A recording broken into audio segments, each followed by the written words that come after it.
வணக்கம். ஒரு 3, 4 வாரத்துக்கு முன்னாடியே வீரேஷ் அப்படிங்கிற ஒரு சகோதரர் வந்து தாம்பரம் தொகுதியை சேர்ந்தவர் எனக்கு வந்து மெசேஞ்சர்ல வந்து ஒரு செய்தி அனுப்பியிருந்தாரு. ஒரு வீடியோ அனுப்பியிருந்தாரு. அனுப்பி சகோதரி வந்து இது நம்ம செஞ்ச ஒரு செயல். இந்த செயலுக்கு இந்த ஆட்சியாளர்கள் எவ்வளோ தூரம் நம்மள அலக்களிக்கிறாங்க பாருங்க. இத பத்தி கொஞ்சம் பேசுங்க அப்படின்ட்டு பேச முடியுமா அப்படின்னு கேட்டிருந்தாரு. நமக்கு இத பத்தி பேசுறதுன்னா அல்வா சாப்பிடுற மாதிரி ஆச்சே. நானும் உடனே பரவால்ல இத்தன வருஷம் ரொம்ப வருஷம்லாம் யூடியூப் சேனல் ஆரம்பிச்சு ஆகல. ஒரு வருடம் கூட ஆயிருக்காதுன்னு நினைக்கிறேன்.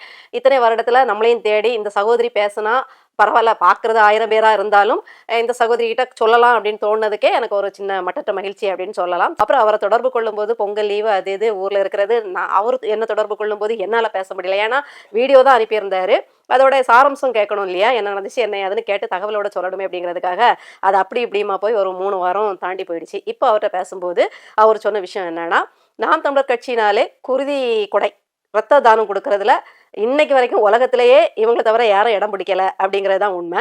அதுக்கடுத்து பார்த்தீங்கன்னா பசுமை விரும்பிகள், மரத்தோட அருமை தெரிஞ்சவங்க, மரம் சுவாச காற்றை நமக்கு தருது, நமக்கு வந்து மாசு மறுவற்ற காற்றை வடிகட்டி தருது, மரத்தினால தான் மழை பொழியுது அப்படிங்கிற அறிவியலை நன்றாக புரிந்த தமிழர்கள். சில சில சொரியாரிஸ்ட் வழிகள் சொரியார் பேத்திகள்லாம் சொல்லுவாங்க தமிழில் அறிவியல் இல்லை, தமிழ் அறிவியல் மொழி இல்லை அப்படின்லாம் சொல்லுவாங்க. தமிழ் அறிவியல் மொழியா இருந்தனால தான் இயற்கையும் அறிவியலும் ஒன்றோடு ஒன்று பின்னி பிணைந்தது அப்படிங்கிறத அந்த நூற்றாண்டுகளுக்கு முன்னாடியே மில்லியன் கணக்கான ஆண்டுகளுக்கு முன்னாடியே உணர்ந்து திருவள்ளுவர் தன்னுடைய கவிதையில தொகுப்பாக கொடுத்திருப்பாரு. ஒவ்வொரு தமிழ் புலவர்களும் அதை பாட்டா பாடி அந்த விஞ்ஞானத்தை அதுல கொண்டு வந்திருப்பாங்க. அப்படி இருக்கும்போது நம்முடைய அடுத்த செயலாக்கம் என்னன்னு பார்த்தீங்கன்னா மரம் நடுறது தான். காஞ்சி போய் கிடக்கிற இடத்துல 10 ஆண்டுகளுக்கு முன்னாடியே மரம் வளர்த்து இப்போ அது எவ்வளோ சோலையாக இருக்குது. பனை மரங்கள் விதைகள் ஒரு 10 ஆண்டுகளுக்கு முன்னாடியே நட்டு இப்போ எப்படி அது பனை சோலையாக மாறி இருக்கு அப்படி நிறைய காணொளிகள் கிடைக்க பெற்ற உடனே இந்த திராவிடத்துக்கு இருப்பு கொள்ளாது இல்லையா. உடனேயே திராவிட முதல்வரும் என்ன சொல்லுவாருன்னா பசுமை திட்டம்னு ஒன்று அறிவிப்பாரு. இங்கே என்ன நடக்குதோ உடனே அவர் அதை திட்டமாக அறிவிப்பாங்க அவ்வளோதான். நம்ம செயல் வீரர்கள், அவர்கள் சொல் வீரர்கள், பகட்டு பேச்சாளர்கள். அப்படி இருக்கும்போது இதெல்லாம் பார்த்தப்ப இது நம்முடைய நற்செயல்கள்ல ஒண்ணு அப்படிங்கும்போது தாம்பரத்தை சேர்ந்த செம்பாக்கம் பகுதியில வந்து நம்முடைய நாம் தமிழர் கட்சி உறவுகள், அதாவது வீரேஷ் அப்படிங்கிற சகோதரர் அவர்கள் இன்னும் பல உறவுகள் இணைந்து என்ன செஞ்சிருக்காங்கன்னா மரம் நடலாம் அப்படிங்கிற ஒரு முடிவெடுத்து அந்த செம்பாக்கம் ஏரியால அந்த பகுதியில மரம் நடுவதற்கு வனத்துறையை அணுகி வனக்காவலர்கள்ட்ட அனுமதி கேட்டிருக்காங்க. அப்போ வனக்காவலர்கள் என்ன சொல்லியிருக்காங்கன்னா, நாங்க செடியை தந்துடுறோம், நீங்க நடுங்க, இடம் எங்க நட போறீங்கிறத எங்களுக்கு வந்து எழுத்துப்பூர்வமா தந்துருங்க, ஆனா எங்ககிட்ட அனுமதி கடிதம்லாம் வாங்க வேண்டிய அவசியம்லாம் கிடையாது, மரம் நடுறதுக்கு எதுக்குப்பா அனுமதி கடிதம், தேவையில்லை, நல்ல காரியம் பண்றீங்க, நற்செயல் புரியுறீங்க, இதை விட வேற என்ன வேணும் அப்படின்ட்டு உற்சாகப்படுத்தி மரக்கன்றுகளையும் கொடுத்து அனுப்பியிருக்காங்க. இவங்களும் வாங்கிட்டு வந்து அந்த செம்பாக்கம் பகுதியில மரக்கன்றுகளை நடும்போது ஒரு குறிப்பிட்ட அடுக்குமாடி குடியிருப்புல வந்து ஒருத்தர் வந்து எங்க அடுக்குமாடி குடியிருப்புக்கு முன்னாடி நீங்க வந்து நடக்கூடாதுன்னு தகராறு பண்ணியிருக்காப்புல. தகராறு பண்ணும்போது நம்முடைய தரப்பு உறவுகள் என்ன கேட்குறாங்கன்னா, உங்க அடுக்குமாடி கட்டடத்துக்கு முன்னாடி கொண்டு போய் அப்படியே நாங்கள் நடலை, அவங்க அந்த மரத்தை நடக்கூடாதுன்னு சொல்றதுக்கு காரணம் என்ன, இது ஆலமரமா வளர்ந்துரும், அது நிழல் தரும் மரமா ஆயிடுச்சுன்னா கடைக்கண்ணியை போட்டுருவாங்க, இதை வந்து வேற மாதிரி பயன்படுத்த ஆரம்பிச்சிருவாங்க, எங்களுக்கு அது இடைஞ்சலாக இருக்கும் அப்படின்னு ஒரு பெரிய இடர்பாடை பத்தி பேசியிருக்காங்க. ஆனா அது அந்த அளவுக்கு அவங்களுக்கு இடர்பாடா இருக்குமானா இல்லை. ஏன்னா அவங்களுடைய குடியிருப்பு தொலைவில் இருக்கு, அதுக்கு முன்னாடி இன்னும் பிற கடைகள் இருக்கு, வழிபோக்கு இடங்கள் இருக்குது, எவ்வளோ தள்ளி தான் இவர்கள் நடுகின்ற இடமே வருது. அதனால இவங்களே எடுத்து சொல்றாங்க, இதனால உங்களுக்கு எந்த இடர்பாடும் வராது, என்னதான் வளர்ந்தாலும் உங்களுடைய குடியிருப்பு எங்கேயோ இருக்கு, நாங்க ரோட்ல நட்டுட்டு போறோம், இதை வந்து பசுமையா நாங்க ஆக்கணும்னு நினைக்கும் போது நீங்க இதை செய்ய விடுங்கன்னு இவங்களும் எதிர்த்து பேச, உடனே அந்த ஆளு ஹிந்தி தமிழ் வேற ஒழுங்கா தெரியல, தமிழ்ல பேச, இவங்க வந்து எதிர்த்தரப்போ 2 பேரும் மாத்தி பேசிக்கிட்டு நீங்க எங்களை வந்து நடுறதுக்கு அனுமதி கொடுங்க அப்படிங்கும் போது அந்த ஆளு வந்து ரொம்ப இதுவா, அவருடைய உறவினர் யாரோ IAS IPS கேடர்ல வேற இருக்காங்க போல, உடனே அங்க போன போட இங்க போன போட இது வந்து எங்க அனுமதி கேட்கீங்க அப்படிங்கிற காவல்துறை என்ன சொல்லிடுச்சு, எங்களுடைய அனுமதி தேவையில்லைன்னு. அப்போ இவர்கள் வந்து முறைப்படி போய் தாம்பரம் மாநகராட்சியில என்ன செஞ்சிருக்காங்கன்னா அனுமதி வாங்கியிருக்காங்க. மாநகராட்சி கமிஷனர்கிட்ட வந்து அதுக்கான அத்தாட்சி கேட்டிருக்காங்க, அதாவது அனுமதி கடிதத்தோட இன்னொரு காப்பி தாங்கன்னு கேட்கும்போது அவங்க மறுத்துட்டாங்க. அவங்க ஒரு பெண்ணா இருக்கிறதுனால இவங்களெல்லாம் வம்படியா போய் நிறைய இடங்கள்ல, அதாவது நாம என்ன மனு கொடுத்தாலும் அந்த மனு வாங்கப்பட்டதுங்கிறதுக்கு உண்டான அத்தாட்சி எந்த அலுவலகம்னாலும் நமக்கு தரணும். அதே மாதிரி ஒரு அனுமதி கடிதம் அவங்க அனுமதிச்சாலும் அந்த அனுமதிச்சிருக்கோங்கிற ஒரு காப்பி நமக்கு தரணும். இதெல்லாம் இயல்பான சட்ட முறைகள். இதை இவங்க வந்து பின்பற்றது கிடையாது. ஏன்னா மரம் நடுறதுக்கு எதிர்ப்பு தெரிவிக்க முடியாது. அதே நேரத்துல ஏதாவது எதிர்ப்பு வேற இடத்துல இருந்து வந்தா இவங்க வந்து இவங்க பக்கத்துல இந்த மாநகராட்சிக்கு எந்த பங்கமும் வந்துடக்கூடாது. ஏன்னா மாநகராட்சியிட்ட இருந்தா நாங்க அனுமதி வாங்கியிருக்கோம்னு பொது ஊடகத்திலேயோ ஆதாரப்பூர்வமா எதிர்க்கிறவங்கள்ட்டயே காட்டுனா மாநகராட்சிக்கு குடைச்சல் வந்துடும் மேல் இடத்துல இருந்து. அப்படிங்கறதுனால அவங்க வந்து அனுமதி கொடுத்துரும் செய்வாங்க, ஆனா அத்தாட்சியா கொடுக்க மாட்டாங்க. இப்படி இருக்கும்போது இல்லைங்க நாங்க கொடுத்தோம்னு சொன்னா அந்த ஆளும் விடலை. ஒரேடியா எப்படி எல்லாமோ வாக்குவாதம் பண்ணி எடுத்து வரிசையா ஒரு 25 கன்றுகள் நட்டுட்டு போயிட்டாங்க. ஒரு வாரம் கழிச்சு வந்து பார்த்தா 3 கன்றை பிடுங்கி போட்டிருக்கு. அதாவது அவங்க குடியிருப்புக்கு எதிர்த்தாப்புல வரக்கூடிய 3 கன்றுகளை பிடுங்கி போட்டிருக்கு. அந்த 3 கன்றுகளை தான் பிடுங்கி போட்டிருக்கு அப்படின்னு அதுக்கு போய் கேட்டுக்கிட்டு இருந்தா அவர்களுக்கு பார்த்தா அந்த தகராறு செஞ்ச நபர் வந்து அந்த அடுக்குமாடி குடியிருப்பின் செயலாளர், அவருக்கு உறவினர், பெரிய அதிகாரிகளா இருக்காங்க. அதிமுக புள்ளி வேற. இவங்களுக்கு கூட்டாஞ்சோறு இப்போ களவாணி கூட்டமா எதுவும் வந்து சேர்ந்துருது, திமுகவும் வந்து சேர்ந்துருது. திமுக பிரகஸ்பதிகளும் சேர்ந்துக்கிட்டு என்ன சொல்றாங்கன்னா, நீங்க நடுங்க. அப்போ நட்டா அதுல நாம் தமிழர் சுற்றுச்சூழல் பாசறை அப்படின்னு இருக்கோம் இல்லையா, அந்த டேக் அந்த பதாகையை எடுத்துடணுமா, அதை வைக்கக்கூடாதான். ஏன்? அப்பதான் திராவிடம் அப்படின்னு ஸ்டிக்கர் ஒட்ட முடியும். எதுவுமே தமிழினம் பண்ணா இந்த திராவிடத்துக்கு பிடிக்காது. இந்த நம்ம நட்டு வளர்ப்போம், நம்ம தண்ணி ஊற்றுவோம், பராமரிப்போம், அது பலனை கொடுக்கும்போது அதில் நாம் தமிழர் செஞ்சதா இருக்கக்கூடாது, அது தமிழினம் செஞ்ச நற்செயலில் வந்துடக்கூடாது. இது இருந்தால் இது தமிழினத்துக்கு பெருமை வேறும், திராவிடத்துக்கு பெருமை வரணும்னா எவனோ வெம்பாடுபட்டு உழைச்சி சின்ன பின்னமாகி களைச்சி போய் ஒன்று பண்ணுனா அது பலனை கொடுக்கும்போது திராவிடம் அப்படின்னு இதை செஞ்சது திராவிட அரசுன்னு ஸ்டிக்கர் ஒட்டணும். அதுக்காக இந்த டேக் வந்து பொருத்தப்படக்கூடாதான், இது வந்து அத்தாட்சியாக நிற்கக்கூடாதான். இவங்க முடியாதுன்னு வந்துட்டாங்க.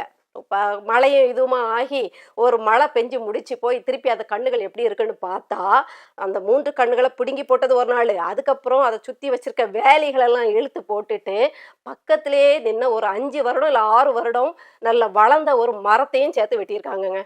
அதுதான் இப்போ வந்து நம்ம உறவுகளுக்கு ரொம்ப கஷ்டமா போச்சு. இந்த கண்ணாவது சரி வச்ச அன்னைக்கு ஒரு வாரத்துல 2 வாரத்துல பிடுங்கி போட்டுட்டீங்க.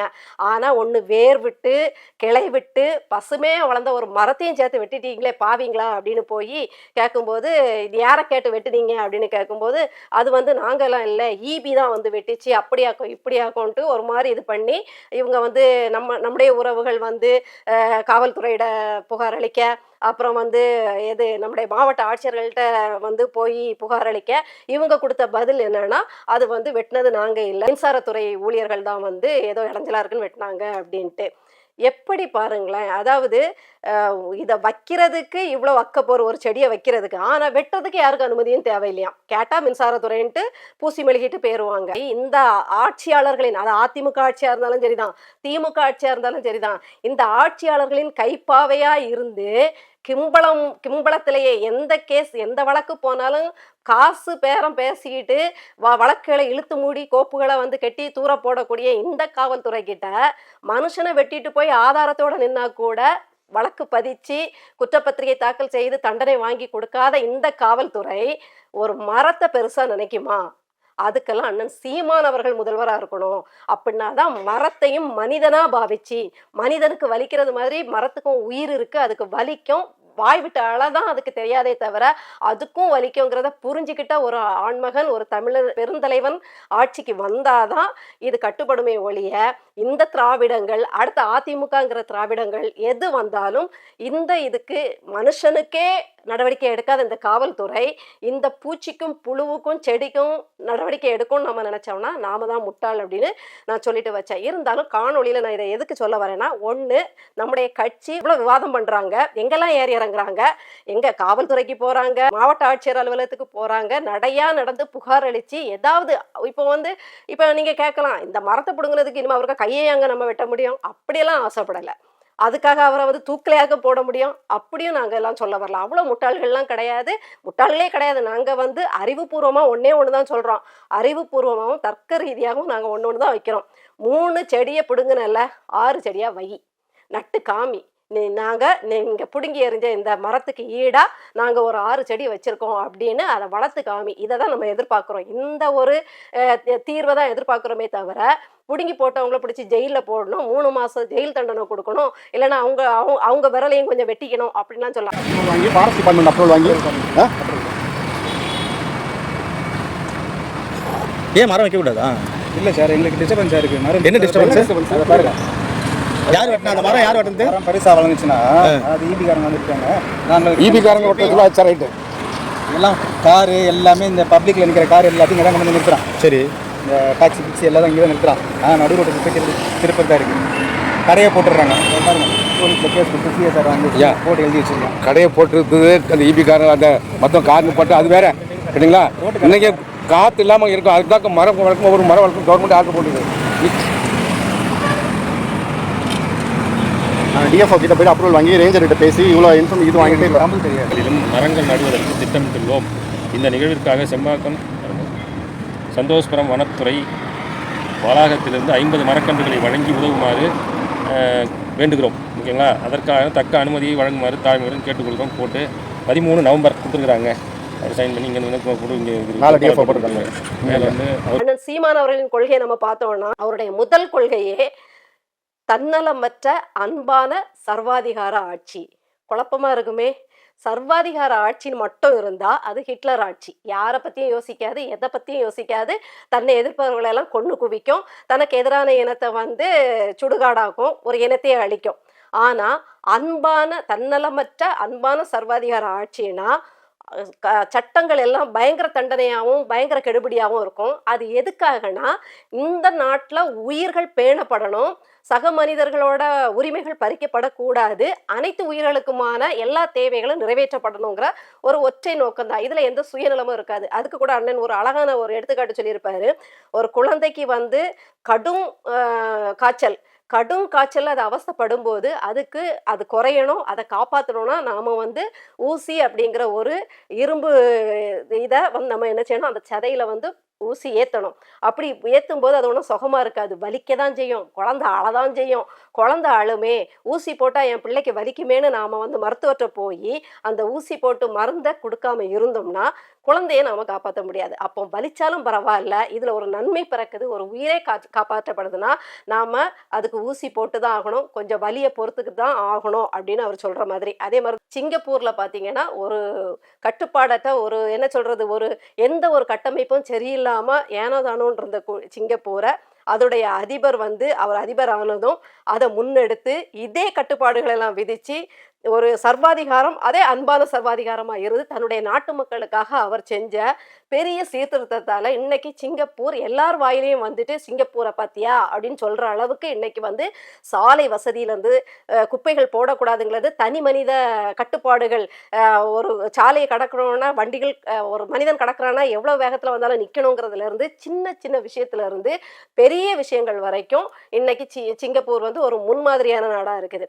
அப்போ அண்ணன் கூட என்ன சொல்லுவாங்கன்னா, நான் ஆட்சிக்கு வந்தேன்னா மரத்தை நீ வெட்டினேன்னா உன் கையை வெட்டுவேன்னு கோவத்தில் சொல்லுவார். ஆனால் இயல்பாக அவர் சட்ட வரைவு கொண்டு வர்றது அந்த அளவுக்கெல்லாம் கிடையாது. அவர் என்ன சொல்லுவார்னா, வெட்டணும், உனக்கு அது இடர்பாடாக இருக்குது, அது உனக்கு வந்து உன்னுடைய வாழ்வாதாரத்தையே அது பாதிக்கும் அப்படின்னா எங்ககிட்ட வந்து கேளு, அரசாங்கத்திட்ட வந்து அனுமதி வாங்கி அரசாங்கத்திலேருந்து பிரதிநிதிகள் வந்து மாவட்ட ஆட்சியர் அலுவலகத்துலேருந்து அதற்குரியவர்கள் வந்து பார்த்து ஆமாம் இதை வெட்டி அகற்றணும் அப்படின்னு இது கொடுத்தாங்கன்னா அதை என்ன செய்யலாம்னா வெட்ட அனுமதிக்கிறேன். ஆனாலும் நீ வெட்டுறதுக்கு முன்னாடி எனக்கு ஒரு 10 மரமோ இல்லை ஒரு 6 மரமோ இல்லை குறைஞ்சபட்சம் ஒரு 3 மரம் நட்டு வளர்த்து ஓரளவுக்கு அதை பராமரித்து எனக்கு ஆதாரபூர்வமாக காட்டிக்கிட்டு அப்புறமா வெட்டிக்கோ அப்படின்னு சொல்கிறாரு.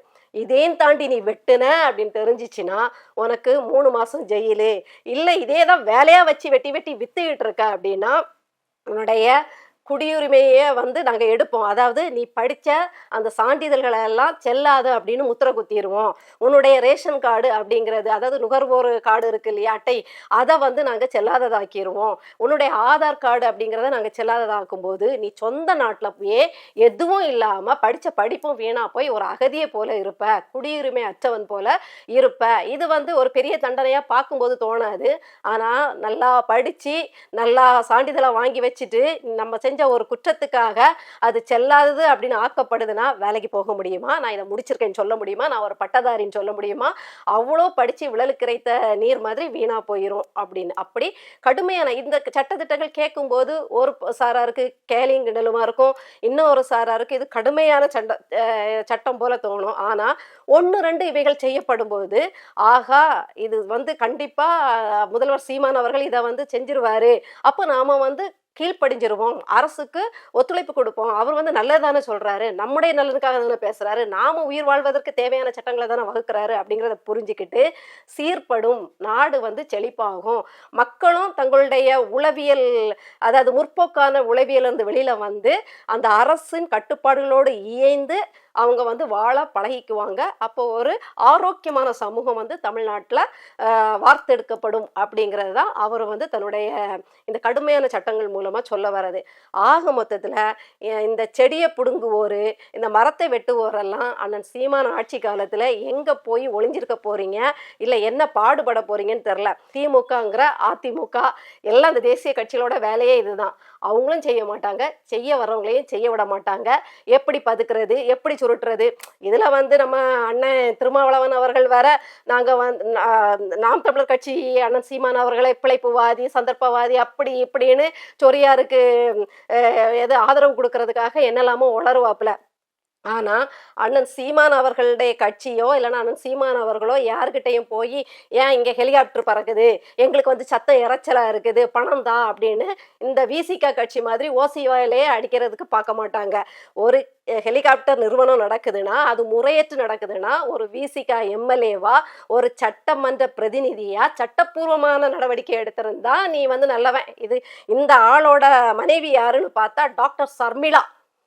உத்தரப்பிரதேசத்தில் இப்படி இருக்கா, மகாராஷ்டிராவில் இப்படி இருக்கா, டெல்லியில் இப்படி இருக்கா, காஷ்மீரில் இப்படி இருக்கா, ஆஸ்திரேலியாவில் இப்படி இருக்கா, ஆஸ்திரேலியாவில் கங்காரு குட்டிக்கே பாதுகாப்பு இல்லை தெரியுமா, ஆனால் தமிழ்நாடு எவ்வளவு பாதுகாப்பு இருக்கு, அங்க போய் கேளுங்கன்னு. அங்கெல்லாம் செய்யற ஊழலை விட நாங்க கம்மியா தாங்க செய்யறோம், அங்கெல்லாம் செய்யற மத கலவரத்தை விட நாங்க கம்மியா தாங்க செய்யறோம், அங்கெல்லாம் பண்ற ஜாதி கலவரத்தை விட நாங்க ரொம்ப குறைச்சலா தாங்க பண்றோம்னு ஒரு அம்மா ஊழ விட்டுக்கிட்டே தெரியும் நிறைய மாதிரி. அந்த அம்மாவோட கணவர் தான் இந்த விசிகா எம்எல்ஏ, திருப்பூரூர் எம்எல்ஏ. இவரு மாதிரி போய் யாரும், அதுவும் யாரு அங்கன்வாடி அம்மா ஆயா அம்மா புகார் கொடுத்திருக்கு, எங்களுடைய குழந்தைகள் பயப்படுகின்றன, அந்த சத்தத்தால் அவர்கள் அச்சமிடுகிறார்கள், அவர்கள் நடுநடுங்கி போகிறார்கள்னு. நாங்கெல்லாம் நம்ம எல்லாருமே சின்ன வயசுல ஜெட் விமானம் போனா அச்சப்பட்டா பார்த்தோம், பிரமிப்பா பார்த்தோம், அதாவது அதிசயமா பார்த்தோம். ஹெலிகாப்டர் ஒன்று பறந்துச்சுன்னா இங்கேருந்து டாட்டா கட்டினா அவனுக்கு தெரியவே தெரியாது, ஆனாலும் டாட்டா காட்டி குதிச்சு குதிச்சு ஓணும் ஊழ விட்டு பார்ப்போம். ஆனா இங்க அங்கன்வாடி மையத்துல பயந்தாங்களாமா, உங்களுக்கு பணம் வரலன்னா நீங்க இப்படியெல்லாம் பண்ணுவீங்க. இந்த விசிகா எம்எல்ஏவை வச்சுக்கிட்டாக்கும் அண்ணன் திருமாவளவன் அவர்கள் பிழைப்புவாதி சந்தர்ப்பவாதிங்கிறாரு.